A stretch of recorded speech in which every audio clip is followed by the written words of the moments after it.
तिष्ठते ज्ञानरूपेण नररूपं कबीर भव।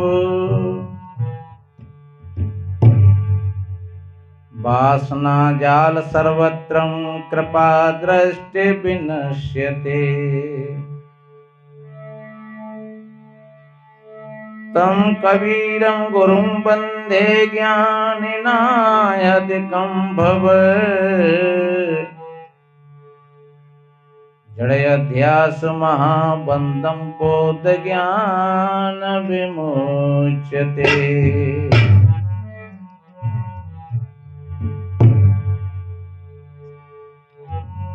गुरु समान दाता नहीं,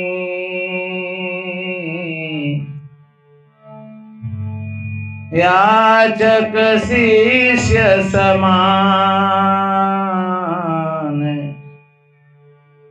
भूल भरम की औषधि, करहीं जीव को दान।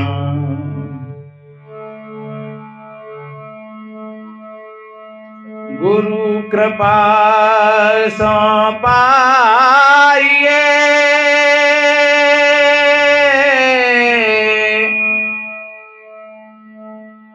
बुद्धि विमल विवेक। तीन ताप शीघ्र ही मिटे, श्री गुरु चरणन की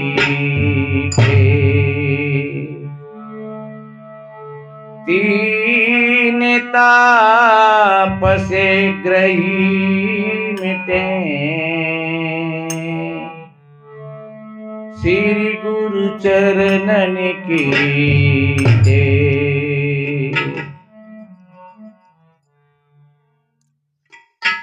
विश्व वंदनीय संत सम्राट सदगुरु कबीर देव बुद्ध मंगल में संत समाज, सभी धर्म प्रेमी सज्जन, शक्ति स्वरूपाएं माताएं और बहन, छोटे छोटे बच्चे एवं बच्चियां, सभी को वंदन अभिनंदन करते हुए कुछ निवेदन करें। वैसे संतों ने कुछ छोड़ा नहीं है, अगर समझ में आ जाए तो थोड़ी बात ही बहुत होती है। कहा है थोड़े में ही बहुत है अति समझने की बात, और मेहंदी अधिक लगाए के कार्य कर दे हाथ। इसलिए अगर समझ में आ जाए तो थोड़ी बात ही बहुत होती है। बहुत अच्छा अच्छा कहा है। सज्जनों, जो जितना अंधविश्वास और कुरीतियों में हम फंसे हुए हैं, इसी को अज्ञान कहते हैं।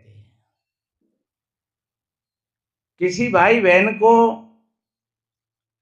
भूल से हाथ में वो सांप को पकड़ लें और फिर पता लग जाए तो फिर कितनी देर लगेगी उसको फेंकने में।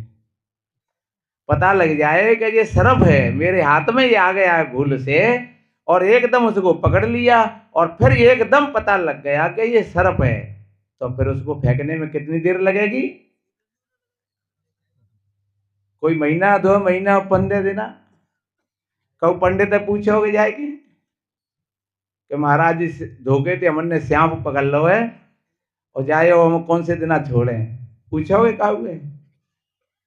क्योंकि जैसे पता लगते ही और तुम उसको फेंक करके और दूर भागोगे, क्योंकि पता लग गया कि ये सर्प है, जहरीला है और ये काट खा जाएगा और मर जाएंगे। इसी तरीका से सज्जनों, हमको भी ये पता लग जाए किसी भी विषय का, ऐसा कहा है दोष दृष्टि जबई भई। वास्तव में जब किसी विषय का हमको ठीक तरीका से पता लग जाता है तो सज्जनों, हमको वहां से हटने में देर नहीं लगती है।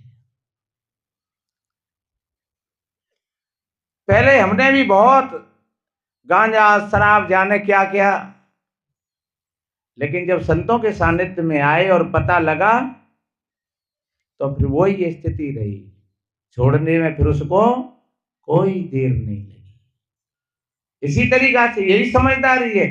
ये कोई बात नहीं है, अगर कोई भैया शराब पीते हो, जुआ खेलते हो या सट्टा लगाते हो, या कोई भी बहन है किसी एमाल में, किसी क्वादत में अगर फंसे हुए हैं और जब तक हमको नहीं पता है तो चलो कोई बात नहीं है, वो भूल है। लेकिन जब पता लग जाए तो सज्जनों फिर वो बुद्धिमानी कहलाती है कि पता लगते ही और हम उससे अलग हो जाए, तो समझ लो कि आप बुद्धिमान हो और आपने संतों की बात वाणियों को श्रवण किया, आपने सुना। तो मैंने निवेदन किया और संत महात्माओं ने भी बड़ी अच्छी अच्छी बातें बताई, बड़े बड़े शब्दार्थ खोल खोल करके बताए। कल मैंने निवेदन किया था, अगर हम जागृत हो जाएं तो हम एक के एक सहयोगी बन जाएं, और अगर हम सो रहे हैं अपनी भूल में तो फिर हम माया के और वाणी के प्रपंचों में हम बंधे हुए। ये साधन धाम मोक्ष कर द्वारा, ये शरीर कितना बढ़िया है, वाणी कितनी बढ़िया है हमारे पास में बोलने के लिए, लेकिन हम बोल नहीं पाते, हम गाली देते हैं। एक माँ अपने बेटा से कह रही 5-7 साल का होगा कि कुत्ता, डट जा कुत्ता। मैंने कहा माता जी कुत्ता तो कुत्ते ने कहते पैदा होते। कितनी माताएं अपनी बेटियों से कहें गधैया, जब तुमने गधैया और कुत्ता बना दे तो फिर मनुष्य कौन बनाएगा?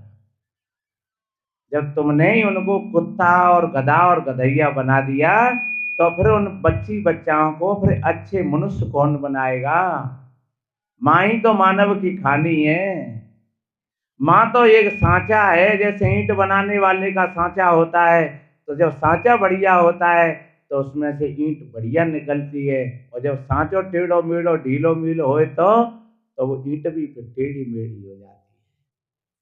तो मानव का सांचा माँ है, और वास्तव में जो माता पिता के ठीक विचार होते हैं सज्जनों, तो फिर वो बेटी बेटा भी बढ़िया अच्छे होते हैं। ये किसी ईश्वर और भगवान और परमात्मा की बात नहीं है, किसी विद्वान ने कहा है कि जननी जने तो भगत जने, के दाता के सूर, और ना तो रहियो बांजरी वृथा गमावे। पर ये बात बहुत देर में समझ में आती है। क्यों कि 15-16 साल की उम्र पर सत्संग ही बहुत कम लोग करते हैं। यहाँ कितने होंगे 12-14-15 साल के लड़की लड़का इस सत्संग में? वो ही बैठे हैं तेरे के खेत चरैया चुन गए। अब क्या करो जाए, माता भी बहन भी समझती होंगी कि महाराज अब समय निकलेगा क्या किया जाए। हम लोग भी समझते हैं कि भाई जे ज्ञान हमें जब पता हो तो वास्तव में ही हम तो अच्छी संतान पैदा करते, लेकिन पता ही नहीं था और पता करने की कोई कोशिश भी नहीं करता है। इसलिए हम देवी देवताओं के भ्रम में अभी महात्मा बोल रहे थे कि चलो महादेव जी की पूजा कर लो हमें अच्छा बेटा मिल जाएगा, चलो माता मैया की पूजा कर लो हमें अच्छी संतान मिल जाएगी, चलो भैया महादेव जी पे लोटा डाल लो हमें अच्छा पति मिल जाएगा। पर ये सब कल्पना का खेल है, ऐसा होता नहीं है सज्जनों। जब तुम अच्छे हो बढ़िया हो, तुम जानकार हो ठीक तरीका से, तो फिर तुम अच्छे बेटी बेटा भी पैदा कर लोगे, और जब अच्छे बेटी बेटा तुम्हारे होंगे तो फिर वो तुम्हारी सेवा भी करेंगे, वो तुम में धक्का नहीं मारेंगे। और जब आज तुम उनसे कुत्ता और गधैया कह करके तुम उनका अपमान करते हो, तो आज नहीं तो कल फिर वही शब्द तुम्हारे सामने टेटे टेटे करते रहते, कुतिया सी घोघराते रहते। अब वो मोड़ा कह रहे है, क्यों कह रहे है? क्योंकि तेने तो कही के ऐसा कुत्ता है बदमाश है, तो वही तो बदलो दे रहा है। कितना सीधा ज्ञान है जे बिल्कुल। इसलिए मेरे बहन भाइयों, ये साधन धाम मोक्ष कर द्वारा, कितनी बढ़िया अच्छी वाणी है हमारे पास में बोलने के लिए, और अच्छी वाणी से हम दूसरे के हृदय को भी परिवर्तन कर सकते हैं। कबीर साहब जी ने कहा है, ऐसी वाणी बोलिए मन काया पाखोए, औरन को शीतल करे आपऊ शीतल होए। वाणी तो अनमोल है, जो कोई जाने बोल, ये तराजू तो लेके जब मुख बाहर खोल। कितनी बढ़िया बात है, हमें कहीं जाना पड़ेगा? ये हाथ कितने बढ़िया हैं हमारे पास, ये कान कितने बढ़िया है अच्छी बात सुनने के लिए, ये आंख कितनी बढ़िया है अच्छे संत महापुरुषों का दर्शन करने के लिए। लेकिन हमें तो आंखों के माध्यम से हम कलारी पर जाते हैं और वह पी करके 100 का नोट दिया और फिर वो बेवकूफी भीतर बल रही। एक आदमी अगर 500 के नोट को फाड़ करके नाली में फेंक देता है और एक आदमी 500 की शराब पी जाता है तो कौन सा बढ़िया है? अरे कम से कम बाने बेवकूफी भीतर तो नहीं भरी, बाने नोट ही तो फाड़ है, लेकिन बाने तो वो पूरी 500 की बेवकूफी खरीदेगा भाई, भीतर भर रही। इसलिए सज्जनों, वास्तव में संत जगाते हैं और जो जगा हुआ व्यक्ति होता है सज्जनों, वो थोड़े से सारे में पूरी की पूरी अपनी कमाई कर लेता है। एक आदमी को नाम उल्लू पड़ गो, लोग बातें कहते उल्लू उल्लू उल्लू, वाना सोची जा गांव में छोड़ दो। गांव को छोड़ करके चला गया, 10-20 कोस निकल गया, प्यास लगी उसको, कुछ बहन बेटी पानी भर रही वहां पर, तो वो जाकर के वहां बैठ गया। कहां? जहां जो घड़ा रखते हो उस गुल्ली पर। एक बहन और आई, उसके एक सर पर घड़ा था और एक हाथ में था। उस बहन ने कहा भैया ने बगल को हो जाना, और वो वहां से खड़ा होकर के दूसरी गुल्ली पर बैठ गया। उसने एक घड़ा टेक दिया, फिर उसने कहा भैया बगल को हो जाओ, वो उस गुल्ली से हट करके तीसरी गुल्ली पर बैठ गया। उस बहन ने कहा हटवे उल्लू कहीं का। बा ने कही बहन जी तुम पानी पियाओ चाहे मत पियाओ, पर यूं बताए दो मेरे नामे को बताएगो तुमने। हाँ 20 को समझते का दूर पे आएगो और जऊ मेरे नाम की तो पता लग गो, जब आते हूँ गांव में ही परेशान हो। तो सज्जनों, वास्तव में ये हमारी रहनी, ये हमारी वाणी, ये हमारा व्यवहार हमें हर जगह परिचय करा देता है कि ये व्यक्ति कैसा है। सदगुरु कबीर साहब जी ने तो कहा है, बोलत ही पहचानिए साहु चोर का घाट, और अंदर घटकी करनी निकले मुख की बात। ये मुख दरवाजा है, ये मुख परिचय दे देता है पूरा कि तुम कैसे आदमी हो। सज्जनों, जो समझदार लोग होते हैं वो वाणी से पहचान लेते हैं। तो हम क्यों नहीं अपने विवेक के आधार से हम कहीं बात करें और बोलें। इसलिए, और मीठी वाणी, अच्छी वाणी पशु पक्षियों को भी अच्छी लगती है। प्रिय वाक्य प्रधानेन सर्वे तुष्यन्त जन्तवा, मीठी वाणी से सब प्रसन्न हो जाते हैं। तुम्हारी भैंस भी, तुम्हारा कुत्ता भी, और अगर तुमने नेक आंख निकाल दें तो तुम्हारी भैंस भी तिलमिला जाती है। 6 महीना को बच्चा है, अगर मीठी वाणी अगर वहां से बोल रहे हो तो वो भी एकदम खिलखिला जाता है। और नेक तुमने आंख निकाल दी और कर रहे बोले गए तो बहू के होठ फूल जाते हैं हाले, वो भी जानता है इस बात। तो सज्जनों, क्यों नहीं हम अपने जीवन शक्ति का बढ़िया उपयोग करें। लेकिन हम तो गलत संगति में ही बैठ करके और अपने जीवन को बर्बाद कर देते हैं। तो वास्तव में ही किसी कवि ने कहा है कि एक हजारों फूल कम है गले को सजाने के लिए, और एक फूल काफी है जीवन भर रुलाने के लिए। देखिए, एक विद्वान ने कहा है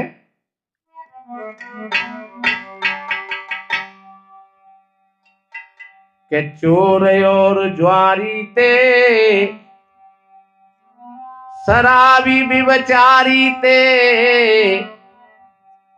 चरितहीन नारी ते सदा दूर रहियो जू। यार दगा बाजते साधु नशा बाजते, नारी बेलिहाजते बात नाय करियो जू।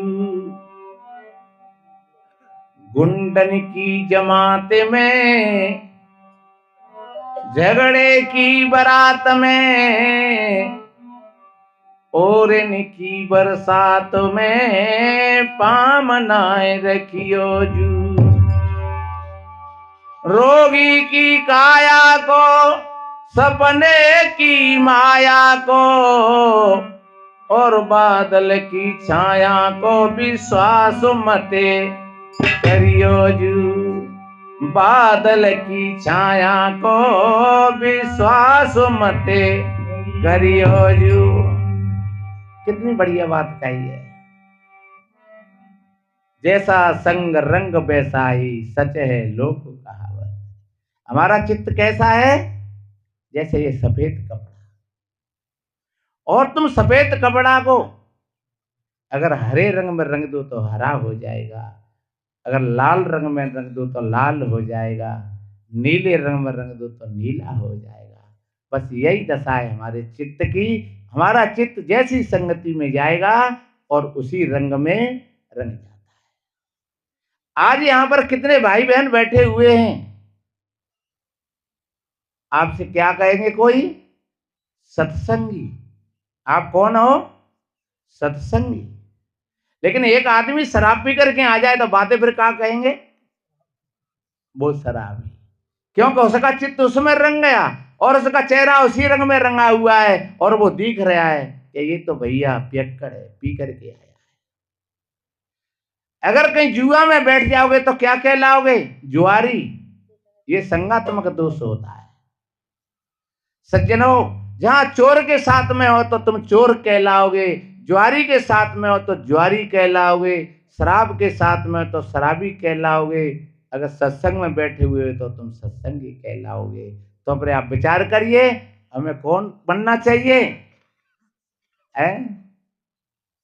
सज्जनों, वास्तव में जहां सत्संग होता है और जो भाई बहन सत्संगी होते हैं वो हंस होते हैं।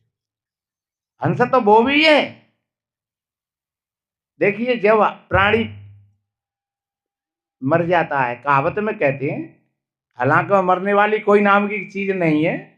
मरता कौन है? पानी में पानी, हवा में हवा, और आकाश धरती में धरती, आग में आग। और जो चेतन है, जीव है, वो अपने कर्म संस्कारों के आधार से वो दूसरा जन्म ले लेता है, या कोई ज्ञानी पुरुष है तो वो अपनी मुक्ति को प्राप्त कर लेता है। सदगुरु ने कहा है कि 5 तत्व तन में मिल गए, छठमो रहेगो मौन, तो कहें कबीर फिर मरिया कौन। इसलिए हमारी ये भ्रांति है, पर फिर भी कहते हैं, जब परिवर्तन होता है तो कहते हैं आदमी मर गया, या कोई बहन बेटी मर गई, गाय भैंस गधा घोड़ा मर गया, तो क्या कहते हैं? हंस निकल गया, राम निकल गया, हंस निकल गया। इस्लाम में कहते हैं रूह निकल गई। सज्जनों, वास्तव में वो रूह है, वो हंस है, वो राम है। वो कौन है? वो तुम ही तो, कोई और नहीं है। और जब वो हंस निकल जाता है सज्जनों, तो ये शरीर पड़ा रह जाता है। वो शरीर कितना भी सुंदर हो, लेकिन सुंदर होते हुए भी फिर वो सुंदर नहीं है। प्यारे से प्यारे लोग आते हैं और देखते हैं, कोई भैया देखो तो, अरे राम राम जी, क्या हो गया? सज्जनों, वो सुंदर था वो निकल गया, जो शिव था वो निकल गया, जो सत्य था वो निकल गया। इसलिए अब सब रह गया है, असुंदर रह गया है, हंस निकल गया। इसीलिए सदगुरु कहते हैं नहीं, हंस दे तज न्यारा होई, ताकर जाति कहो दो कोई, स्याही सफेद की राता पियरा।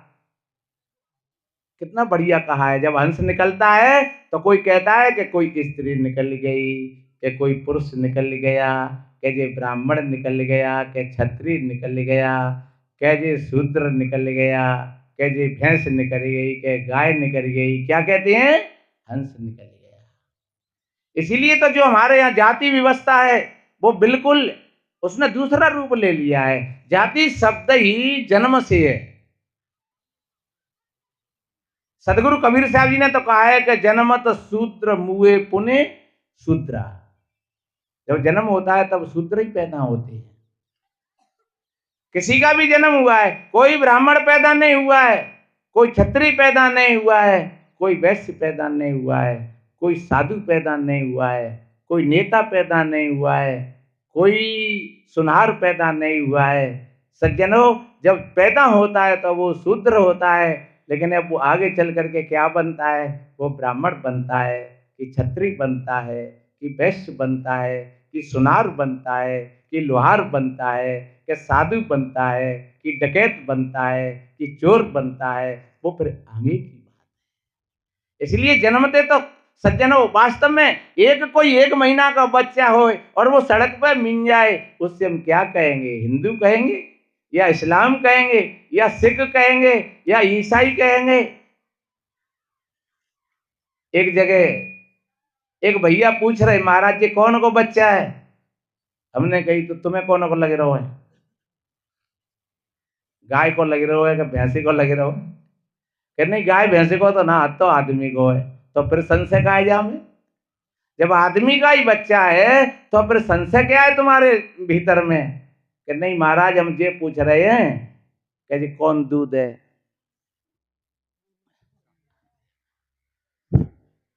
तो हमने कहा भैया दूध तो सब सफेद ही होता है चाहे काली गैया को दूध होए, चाहे पीली गैया को दूध होए, और चाहे सफेद गैया को दूध होए, दूध तो सब सफेद ही होता है? और फिर उस भैया ने कहा तो महाराज हम तो ये पूछ रहे जी कौन जाति को है? तो भैया हम तो जो कहते हैं कि जो जाति शब्द है वो जन्म से है, तो सबका जन्म एक जैसा ही होता है। न तो कोई कान से पैदा हुआ, न कोई आंख से पैदा हुआ, न कोई नाक से पैदा हुआ, और न कोई पैरों से पैदा हुआ, न कोई भुजा से पैदा हुआ। तो सज्जनों वास्तव में ही हम सब भाई भाई हैं। हमें थोड़ा सा ऊपर उठ करके देखना पड़ेगा। मात्र हम छोटी छोटी कुआदतों में ही नहीं, हमारे भीतर की बहुत, हमारे भीतर में हमारा हृदय इतना भरा हुआ है, लेकिन ये कब दिखेगा? एक महात्मा जी ने पहले बड़ा अच्छा दृष्टांत दिया था सेवा साहब जी ने, कि को भैया वो शीशा ले आए हो, और वो शीशा ले आया हो तो जब, क्योंकि वो तो बेचारा सीधा साधा था, उसका बड़ा अच्छा सार है, वो शीशा ले आया तो वो सोच रहे हो कि एक तो हूँ है और एक जी तो दो है गई, हम एक घर बनो रहेगो, एक खेत पे चलो जाएगा करेगो। अब वही शीशा पत्नी ने देखा तो वो भूल गई कि मज्जा जी दूसरी ले आए, और जब वही शीशा बुढ़िया ने देखो तो वो कह रही कि मज्जा लावत हो तो फिर भाई बराबर की लावत हो, जब बड़ी बुढ़िया का को ठहला है। अरे भैया वो शीशा था, उसमें न लड़किनी थी, न बड़ी बूढ़ी थी, न कोई बुढ़ा था, न जवान था, वो शीशा है, उसमें जो देख रहा था वो उसी का प्रतिभास था। सज्जनों वास्तव में ये सत्संग शीशा है। ये सत्संग शीशा हमारी सारी चीजों को बता देता है। कैसे? जैसे हमारा चेहरा, आंखों में कार्मल है, हमारे दांत खराब हो रहे हैं, हमारी बेंदी तिलक बिगड़ गया है, ये आंख तो है मस्तक पर आंख नहीं बता रही है। आंख दुनिया की चीजों को बता रही है, लेकिन अपने आसपास की चीजों को नहीं बता रही है। तो अगर हमें आंख की आसपास की चीजों को देखने की आवश्यकता है तो फिर हम शीशा देखते हैं, फिर शीशा उठाते हैं, और शीशा इतना ईमानदार कि वो जैसे का तैसा बता देता है। तेरे दांत खराब हुए, या तेरे माथे का तिलक खराब हो गया है, बिंदी खराब हो गई है, फिर तू भले ही फोड़ देना शीशा को, वो शीशा तो बता रहा है, तुम्हारी वास्तविकता को बता रहा है। ऐसे ही जैसे शीशा ने हमारे चेहरा की वास्तविकता को बताया, ऐसे ही ध्यान रखो ये सत्संग एक शीशा है, ये हमारी वास्तविकता को बता रहा है। ये संत महात्मा जो बोल रहे हैं और आप सभी भाई बहन इन पर थोड़ा विचार करोगे तो फिर ये तुम्हारी वास्तविकता को बाहर ला करके खड़ी कर देगा। और इससे थोड़ा और आगे चल करके देखिए, फिर तुम्हारा ये मन शीशा है। ये तो सत्संग शीशा है, यहाँ पर तो ये सत्संग तुम्हारे गुण दोषों को बता रहा है। और फिर थोड़ा अपन जब एकांत में हो तो फिर अपने मन के अंदर देखना, या संतों ने जो बातें कही हैं वो सारी की सारी तुम्हारे भीतर में है। कहाँ कहाँ हमको दुविधा पकड़ रही है, कहाँ कहाँ कौन सी विषय में हमारी गाड़ी अटक रही है, कहीं शराब में अटक रही है, कि बीड़ी सिगरेटों में अटक रही है, कि लोभ मोह में अटक रही है, कि काम क्रोध में अटक रही है, कि अहंकार में अटक रही है, कि कहीं नेतागिरी में अटक रही है, कि जाति पाति समाज की व्यवस्था में अटक रही है, तब तुम्हें भीतर से देखोगे तो तुम्हारे भीतर की फाइल ये मन रूपी शीशा है। जब देखोगे मांझ करके तो सारी सारी तुम्हारी कमजोरी तुम्हारे सामने। भजन में गाते हैं तोरा मन दर्पण कहलाए। कोई बाहर देख रहे होंगे, कबीर साहब जी आए गए होंगे वहां पर, उन्होंने कहा अरे भैया रे मुखड़ा क्या देखे दर्पण में, और तेरे दया धर्म नहीं मन में मुखड़ा क्या देखे दर्पण में। अगर देखना ही है तो फिर अपने भीतर के शीशा में देख। मैल बिगाड़े आरसी मुख नाय दिखाई, अरे मंजन करके देख ले तेरो रूप दिखाई। आप शाम को बैठ करके देखिए, आप सवेरे बैठ करके देखिए, तो बैठने से दो फायदा होंगे। एक तो तुम्हारी भीतर की जो कमजोरी है वो तुम्हारे सामने आएगी, और तुम्हारे भीतर की शक्ति है वो भी तुम्हारे सामने आएगी कि हम कहां पर कमजोर हैं और कहां पर हम शक्तिशाली। सज्जनों, ये सारी बातें कहां कौन से शीशा में दिखेंगी? ये मन रूपी शीशा में। सदगुरु कबीर साहब जी ने तो जहां तक कहा है, साखी आंखी ज्ञान की समझ देख मन माय, और बिन साखी संसार का झगड़ा झूठ। तो जब तक साखी साक्षी, साक्षी का मतलब देखना, आप देखना शुरू कर दोगे आपका भजन शुरू हो जाएगा, आप धार्मिक हो जाओगे, क्योंकि आपके भीतर में जो धर्म है वो प्रकट होगा। ये बाहर का जो धर्म हम कहते हैं, हमारे संत जी बोल रहे थे कि बाहर का जो धर्म है वो धर्म नहीं है, वो मत हो सकता है, कोई संप्रदाय हो सकती है। आज से 400 वर्ष पहले सिख धर्म नहीं था, आज से 1441 साल पहले इस्लाम धर्म नहीं था, आज से 2500 वर्ष पहले बौद्ध धर्म नहीं था, आज से और कुछ पहले फिर जैन धर्म भी नहीं था, और हिंदू शब्द तो कहीं है ही नहीं। पहले हमारी समाज में दो संस्कृति थी, एक आर्य कहकर के संबोधित करते, एक अनार्य कहकर के संबोधित करते। है तो सभी आर्य, लेकिन जिन्होंने आर्यों की संस्कृति को स्वीकार नहीं किया तो वे लोग उनसे फिर अनार्य कहने लगे। हैं तो सब आर्य ही। इस भ्रम में मत रहना कि वो कहां से आए, कि वो कहां से आए, कि वो जहां के, कि वो वहां के, ऐसा भी कुछ नहीं है। पहले हमारे जो भारत का जो आज से 2500-3000 हजार वर्ष पहले ये नक्शा नहीं था आज का। ये जो भारत है और पूरा अरब कंट्री है, जो ईरान और इराक और अफगानिस्तान वगैरह बोलते हैं, ये पूरा का पूरा चीन है, नेपाल है, भूटान है, और इधर में ये सारा का सारा एक ही भूमंडल था, और ये सारे के सारे लोग यहाँ रहते थे, और सबके रोटी बेटी के संबंध भी थे, जिनको हम दो विभागों में बांटते हैं कि दानव और दैत्य और देवता। तो उनके भी रोटी बेटी के संबंध थे। ऐसा नहीं है कि वे कोई देवता कोई अलग हों और वे दानव कोई अलग हों, वो भाई भाई थे। वो भी कोई ऐसे नहीं थे कि देवता 4 आंखें के हों और वे दैत्य 2 आंखें के हों, या वे छोटे हों कि बड़े हों, या वे कारे हों या वे गोरे हों, बिल्कुल कोई फर्क नहीं था। वो आज जैसे हम और आप सब हैं वैसे ही पहले थे सब के सब।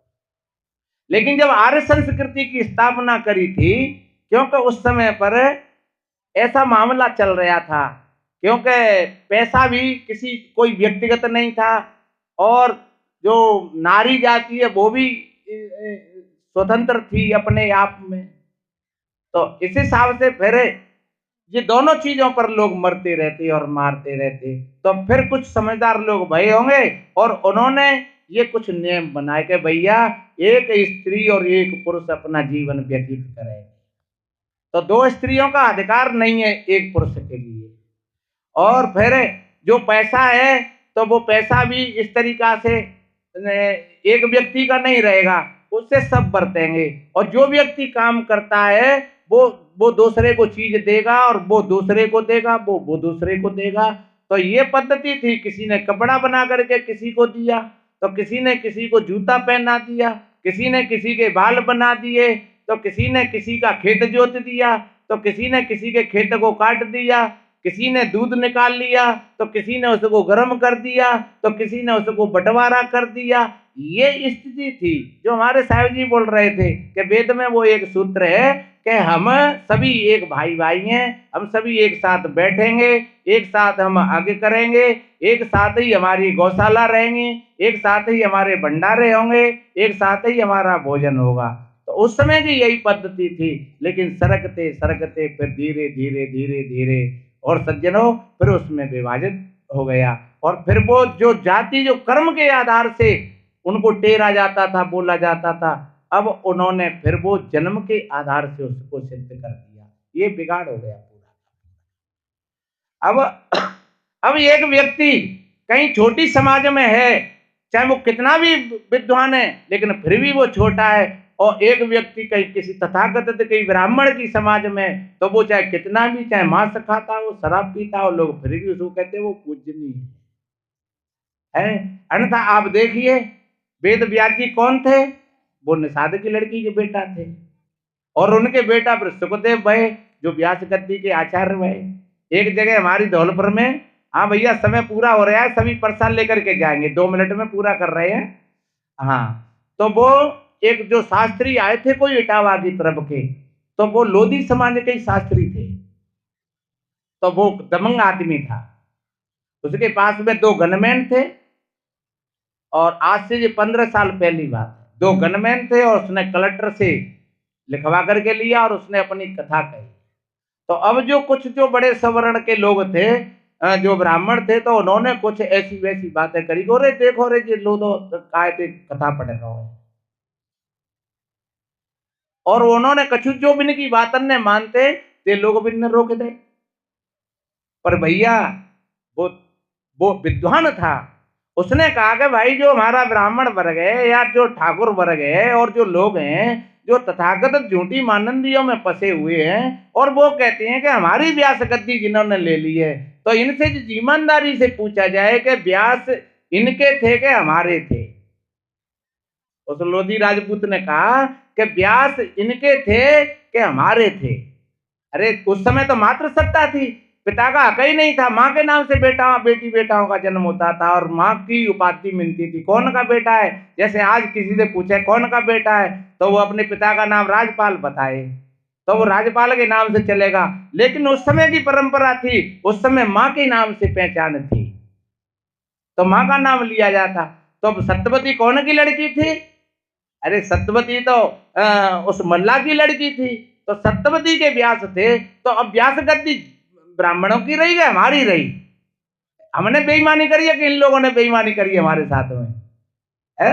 और फिर ये कहीं नहीं लिखा है इस तरीका से, तो आप ये कहोगे धीरे धीरे धीरे धीरे धीरे धीरे कोई 2-4 लोग रह गए होंगे, सब कथा में आए गए और सब भोजन पाए गए, और इतनी बढ़िया वागी कथा भाई कि वह जगह पे हमारे धौलपुर और मनिया में शोर हो गया था, 10-10 हजार लोग कथा में आते, बढ़िया अच्छा विद्वान। तो सज्जनों इस तरीका से पहली यही परंपरा थी। इसलिए हमारे जो ऋषियों के नाम है, देखो वक्त आएगा तो फिर बताएंगे, और समय अब अपनी ओर हाँ पूरा हो गया।